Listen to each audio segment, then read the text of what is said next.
Oke, untuk video kali ini kita jalan-jalan menikmati suasana baru di Malioboro.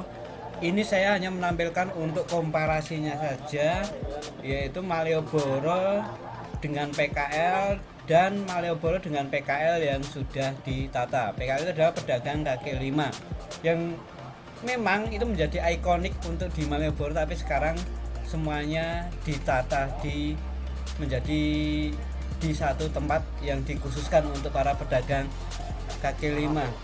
Dan mohon maaf, ini nanti kemungkinan tidak bisa simetris ya antara kiri dan kanan, karena jelas karena dengan yang ada PKL ini akan sedikit menghambat perjalanan saya, berbeda dengan yang tanpa PKL karena jalannya sudah menjadi lengang dan sepi. Jadi seperti itu. Oke, ini saya mulai komparasinya dari sini aja karena yang dari sebelumnya tadi terlalu padat sekali. Oke, ini kita bisa langsung head to head antara dengan yang ada PKL dan tidak ada PKL. Bisa kita lihat ini samping kiri itu, kiri kanannya ada pedagang kaki lima yang menjajakan dagangannya, sedangkan yang sebelah kanan adalah para pedagang kaki lima sudah dipindahkan atau sudah direlokasi ke tempat yang baru. Bisa lihat kita emperan tokonya menjadi sepi, luas. Sedangkan yang di sebelah kiri tentu saja karena banyak ada yang transaksi, pembeli melihat-lihat dan sebagainya, itu menjadi sedikit lebih terhambat. Karena ya memang seperti itu kondisinya. Oke, memang banyak terjadi pro dan kontra, ada yang mendukung, ada yang setuju, ada yang tidak setuju dengan pemindahan para pedagang kaki lima ini. Memang pedagang receh ini atau pedagang kaki lima ini menjadi ciri khasnya Malioboro. Setelah dipindah ini, Malioboro menjadi ya lengang saja dan hanya lihat orang jalan saja ya, kita lihat yang melihat-lihat. Jadi ya seperti itu, pasti ada perbandingan yang setuju sama yang tidak setuju. Awalnya ini PKL juga mengeluhkan karena kalau dipindah nanti para pembeli akan bingung, bagi mereka yang sudah punya langganan akan bingung mencari kemana mereka berpindah. Terus untuk pengelompokannya juga, walaupun ini yang didangkakan juga ada yang seragam dan bervariasi, tapi nanti di lokasi yang baru itu akan diklasifikasikan jadi pedagang oleh-oleh sendiri dikelompok jadi satu, pedagang pakaian sendiri dikelompokkan jadi satu, jadi mereka lebih berkompetisinya lebih lengkap. Nah, untuk video yang berikutnya kita akan jalan-jalan ke tempat yang sudah direlokasi, yaitu Teras Malioboro 1 dan Teras Malioboro 2. Itu sebutannya untuk lokal para pedagang lokal, pedagang kaki lima itu ditempatkan ke dalam satu wadah yang mereka lebih tertata, lebih rapi dan lebih bagus. Kalau dari saya sendiri sih, saya lebih setuju yang seperti ini, jadi pedagangnya ditata rapi karena pemandangannya jadi bisa lebih bagus, lebih luas. Karena kadang kalau pas Sabtu atau Minggu itu sini macet banget dan nggak bisa pada lewat. Tapi pada bulan seninya memang di situ, di desek-desekannya dan sebagainya. Karena ya kondisi juga yang seperti ini untuk supaya bisa dikondisikan supaya tidak berdesak-desakan dan sebagainya, terkait dengan pandemi juga, maka dibuatkan penataan Malioboro seperti ini. Sebenarnya ini bukan konsep yang pertama kali, sebelumnya sudah ada, yaitu setiap Selasa Wage itu bersih-bersih Malioboro, tapi hanya waktu itu saja, waktu Selasa Wage jadi PKL itu bersih, jadi Malioboro kosong seperti ini, cuma ada di Sabtu Wage saja.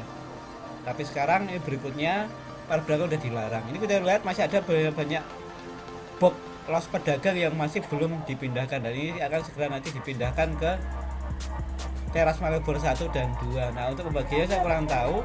Untuk Teras Malioboro 1 nanti menempati di bekas gedung bioskop yang lama, yaitu nanti di ujung paling selatan dari Malioboro ini. Sedangkan Teras Malioboro 2 itu untuk para pedagang yang mereka dulunya ada di samping kan Malioboro itu ada dua sisi jalan, yaitu kiri dan kanan. Di yang kiri kayaknya, tapi nggak tahu nanti modelnya penataannya mau seperti apa. Tapi yang jelas tempatnya lebih bagus, lebih proper lah untuk para pedagang, supaya mereka bisa ya sama-sama nyaman, antara pedagang dan pembeli itu bisa merasakan suasana yang baru. Mungkin bagi yang nggak setuju, banyak yang beranggapan bahwa wah, Malioboro sekarang menjadi kurang asik dan sebagainya. Tapi ya kembali ke masing-masing lah.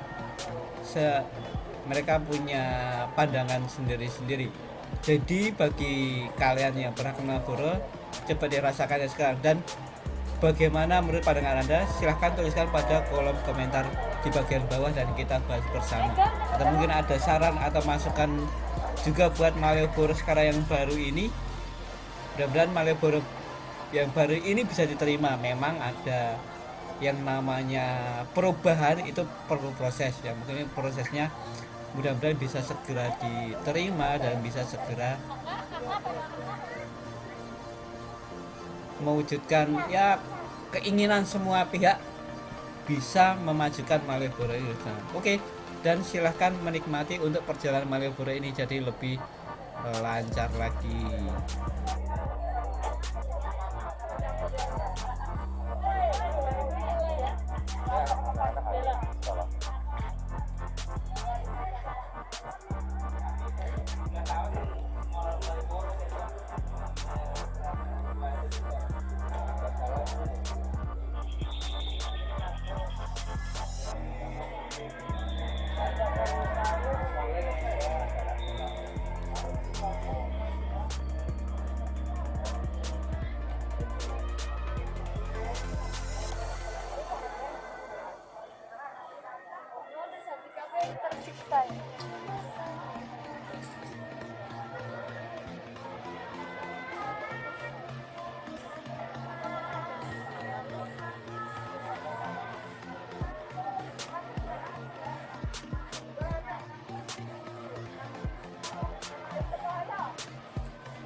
Masuk ke nak, bawah tangkar.